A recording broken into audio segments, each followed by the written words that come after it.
Hi everybody, I hope you're all doing really well. Back today to talk about some of my bookish and booktube goals for 2025. Previously I talked about my 2024 goals and whether or not I achieved them, so now we're looking forward to next year. Starting off, I previously have talked about how I always set my Goodreads goal at 30 books, so based around a resolution that I made all the way back in 2014 where I had only managed to read 11 books in 2013, I wanted to push myself a bit further, be able to read at least 2 books a month, and so I set it for 30. And that's really how I got back into reading. And so every year, in the spirit of that original goal, I've always set my Goodreads goal for 30. But what I've realised the past couple of years, ever since I've been able to consistently hit 100 books in each given year, is that actually in my mind, even though I'm always setting it at 30, what I really want is to be able to read 100 books per year. And the main reason I haven't done it is because obviously that adds an extra little internal pressure to myself. Do I really need that? But I think actually this year, in fact 2025, I am going to finally officially set my goal at 100 books. Whether or not I achieve it, that's another matter, but I really do want to set the intention there. Especially since another one of my bookish goals for this year is that actually I would like to feel free to DNF more when I'm realising that I'm not really enjoying books as much as I want to be, to feel free that I don't need to continue. Maybe that's going to impact and impede on me being able to actually finish 100 books, but I feel like it's going to make my reading better. I'm going to carry on the goal that I had last year of wanting, alongside the 100 books I read, to within those 100 books hope to read 30 great books. So 30 books that I would rate 4.25 or more stars on Storygraph. Because as I've said before, I'm quite hard to please when it comes to books that rank above a 4-star. You know, I can quite easily give a 4-star rating to a book, but I do rarely feel myself giving ratings above that, and maybe that's just because I'm not DNFing as frequently as I should and then moving on to a good book. Another aspect that's going to make DNFing easier for me is that I am wanting to use the library more. I have, since getting my TBR down to 0, been utilising my library far more. I'm really enjoying it. I'm really enjoying the fact that I can feel free to experiment a little bit more because I'm not feeling guilty of having spent a lot of money on books. I can just play around, pick up something on a whim, and if it doesn't work for me, it doesn't work for me, but at least I've given it a go. And also I just feel like it's very important to support your local libraries. With that in mind, I'm also looking at using ebooks a lot more. I'm already very much an audiobook convert, but it's taken me a while to get on board with ebooks. But I'd really like to be able to swap some of my screen time that I often have spent in the past either on Twitter, which I've now deleted from my phone, or on Threads. Maybe instead of that kind of screen time, if I'm going to be scrolling on my phone, why not with an ebook? In terms of videos that I would like to make on BookTube,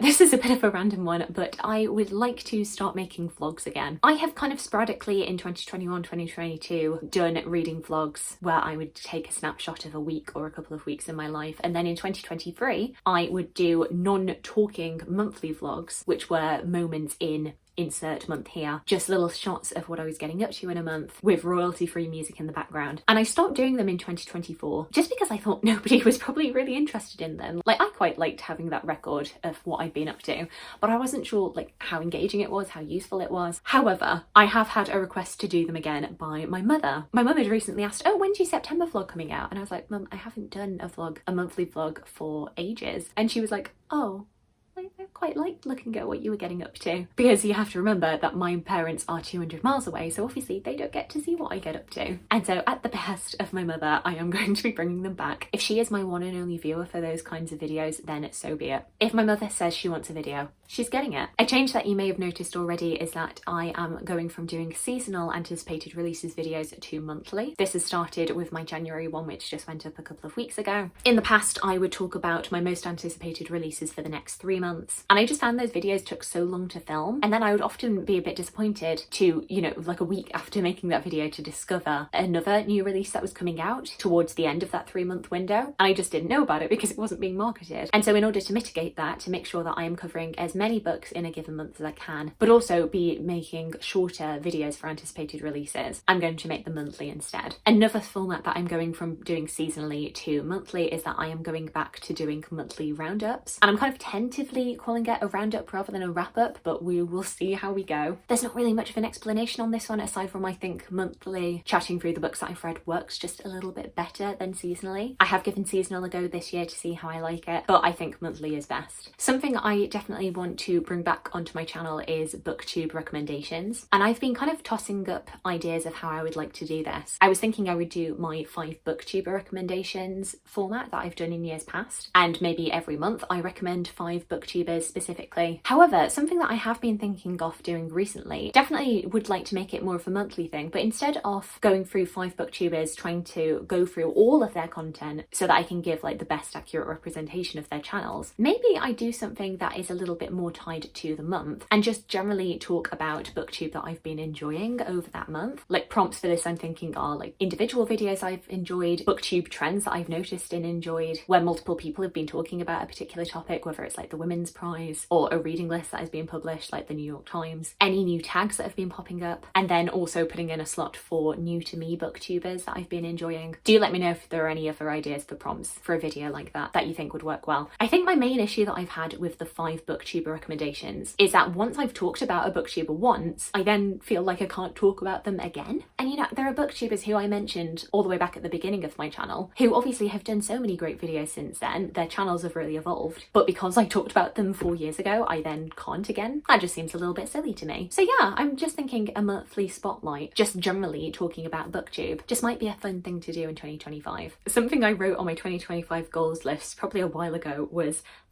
reading sprints. Monthly, despite the fact that I have done exactly 1 reading sprint in 2024, and that was back in March when we were reading Babel. But I remember just having such a great time with that reading sprint that I was like, why don't I do more of these? And the reason is time, Charlotte, because reading sprints tend to be at least 3 hours long, and where do you have that spare 3 hours? Where do all of your friends have a spare 3 hours that they are there at the exact same time as you? There's few and far between, but it is something to have in mind, is maybe doing more reading sprints. Anybody who is a regular reading sprints streamer, let me know how it works for you. Do you theme it around a particular type of book or a time of year? Yeah, just let me know what you do. I'd be very curious to know. And then finally, there are just a whole host of videos that I had planned to do in 2024 that I just never got round to. So we are tacking them on to my 2025 bookish goals, and with the intention that I do actually do them this year. Firstly, we have my video talking about various depictions of Shakespeare in media, whether that is books, film, TV, theatre. If Shakespeare, the man, is a character in any of those things, then it should count. The issue was that originally I was only going to do 10 pieces of media, and now I've got that list up to like 20, 25.